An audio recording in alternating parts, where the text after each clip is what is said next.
Hello, I'm Svitek, 360 Creative Coach. And in a previous episode, I had highlighted how you can make some extra money off of old equipment that you no longer use. I've linked to it down in the description box if you want to watch that, listen to it, whatever the case may be.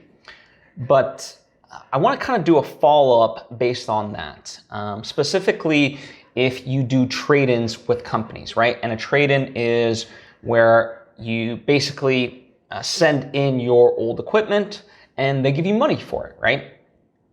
Sometimes as store credit, other times as cash, depending on what you want.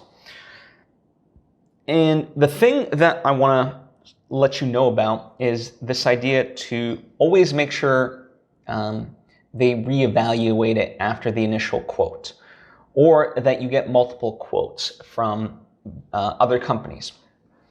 And it's interesting, because obviously for them, they want to, sell it, give you as little money as possible and sell it for as much as they can.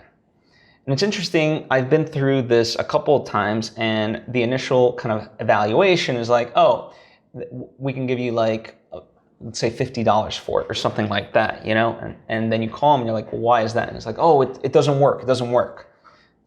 And it's like, well, in the back of your mind, it's like, it works. So, it's not this, what I sent in isn't just for parts anymore. Like it still works. So you ask them, that specific company, to reevaluate it. And it's funny how most of the time they come back and they're like, oh yeah, so sorry. Yeah, we tested it again. And you were right, it works 100%. And so the new trade-in value is going to be hundreds of more dollars versus the 50 or whatever it was initially. And it just sucks that you kind of almost have to go through this game with them to do it.